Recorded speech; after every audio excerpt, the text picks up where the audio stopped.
ओम श्री शक्ति नमः। ओम श्री शक्ति नमः। ओम श्री शक्ति नमः। ओम श्री शक्ति नमः।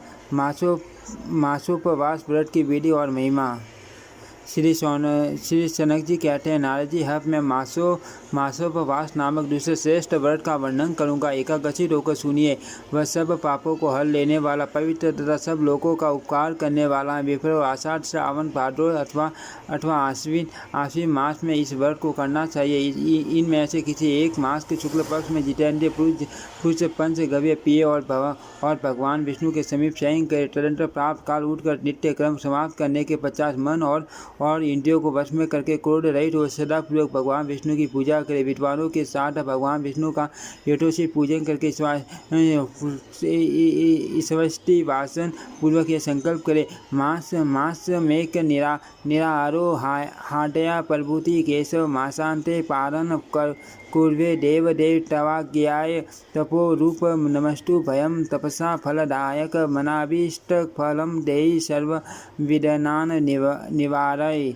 देव केशव, आज से 1 मास तक मैं निराहार रहकर मास के अंत में आपकी आज्ञा से पालन करूंगा। प्रभु, आप तपस्या रूप हैं और तपस्या के फल देने वाले हैं। आपको नमस्कार है। आप मुझे अभीष्ट फल दे और मेरे संपूर्ण विघ्नों का निवारण करें। इस प्रकार भगवान विष्णु को शुभ मास व्रत समर्पण करके उसे दिन से लेकर महीने के अंत तक भगवान विष्णु के मंदिर में निवास करें और प्रतिदिन पंचामृत की विधि से भगवान को स्नान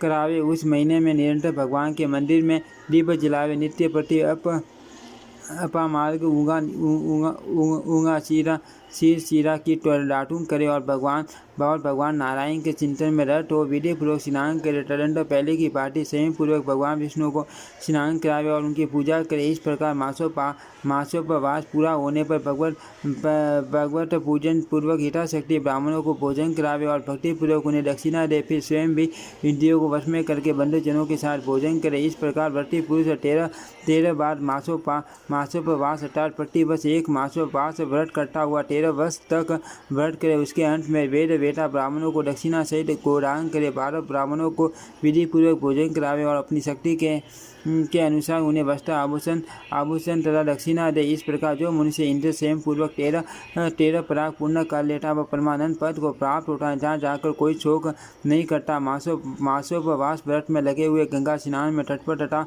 धर्म मार्ग का उपदेश करने वाले मनुष्य निस्संदेह मुक्त ही हैं।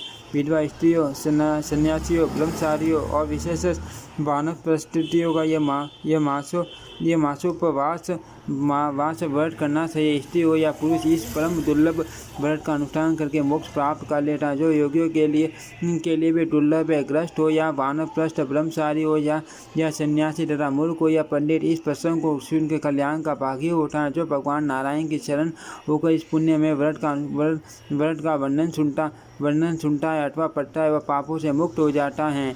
ओम श्री शक्ति नमः। ओम श्री शक्ति नमः। ओम श्री शक्ति नमः। ओम श्री शक्ति नमः।